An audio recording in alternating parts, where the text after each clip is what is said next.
It's like, okay, we got to go back and rethink this cross-country race platform entirely, and now consider more heavily what a cross-country racer wants. So in that, we came out with the Edict.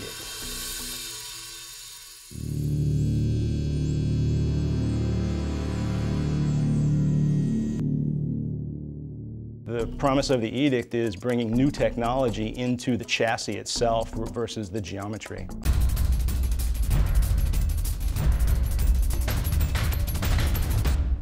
Goals for the Edict to actually make what we felt to be the world's fastest race bike. The heart and soul of this company is in the product development side of the category. You know, we race road bikes, triathlon bikes. Same technology that we use for those high-end bikes can really fit into any category of bicycles. We've been doing carbon fiber for so long now that we learned from the manufacturing of the carbon and the availability of carbon how we can use that in different platforms. The carbon layup on the Edict, for example, has nothing to do with our road bikes. But learning from our road bikes and our past history has taught us so much on how to make that carbon fiber work.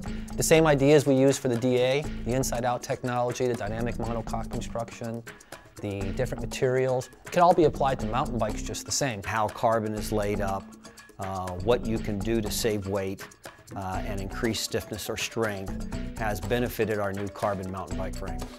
We can make the stays asymmetrical. One side can be laid up with one type of material, where the other side can be made of a different type of material. Just change the orientation of the fibers, change the modulus, and make that suitable for an application in a cross-country mountain bike. There's a million different parameters that we can really fine-tune that back into the bike with. And that's kind of what the active stay technology is taking that material and utilizing it to make the bike more efficient, lighter weight, and more responsive.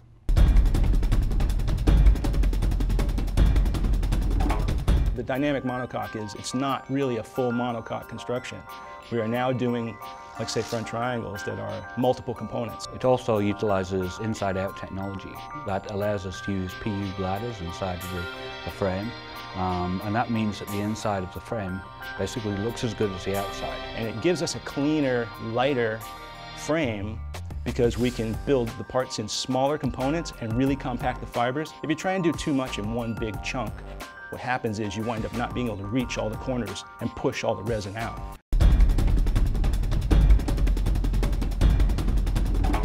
Quite honestly, when Felt sat down and said, okay, we want to do a cross-country race bike, we have a platform right now called EqualLink, and we believe heavily in that. It's a fantastic, super efficient system, and we believe that we were going to go out and build a cross-country race bike utilizing that system as well. A big part of it is making a bike that can stay fully active and give you the maximum benefits of suspension without having to lock it out. And that's where the EqualLink system comes into play. So you start talking 5-inch bikes, 6-inch bikes, and longer travel bikes, you need that linkage to help control that. When we start talking about the cross-country race guys, we found that most of them really like the feeling of the platform shocks. They like a bike that has a very tight feel to it, that has almost like that platform kind of feeling. So in that case, the EqualLink system isn't really necessary.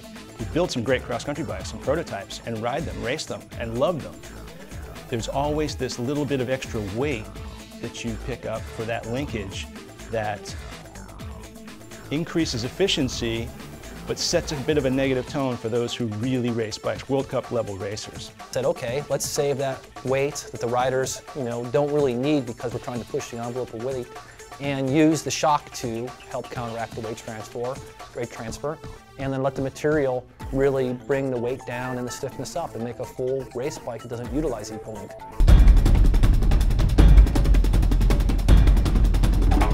Fast Felt Active Stay technology.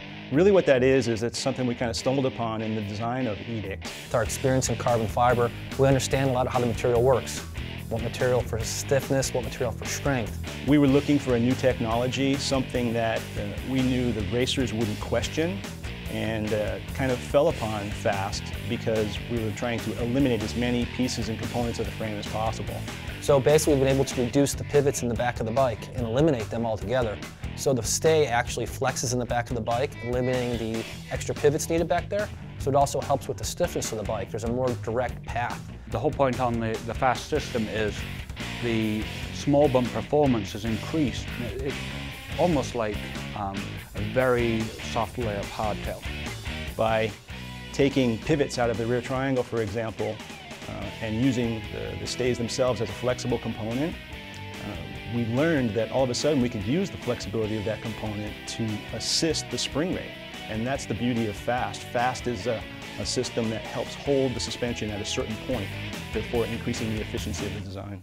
Asymmetrical chain stays are basically set up, obviously you need clearance for a front derailleur on the drive side. Wow, this is fantastic. Now that we have this new idea, we could make something we couldn't make before. We're actually able to optimize the flex in the rear triangle in that area. So even though they're not actually in the same plane, they actually flex in an identical way. We can make a stay that clears around all the parts that need to have clearance, but also really direct and asymmetrical in the fact that it makes the bike snappy pedaling and really efficient.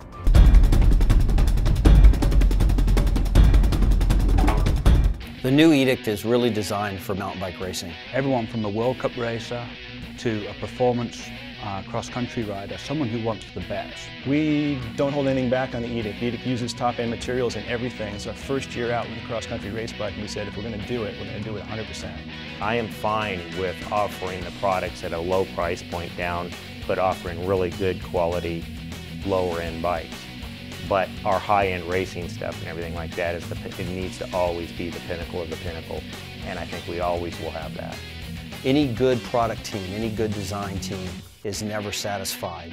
They're always looking to make product just a little bit better, and that's what we believe that we're doing here. And so the 211 product is truly the best product we've ever come out with.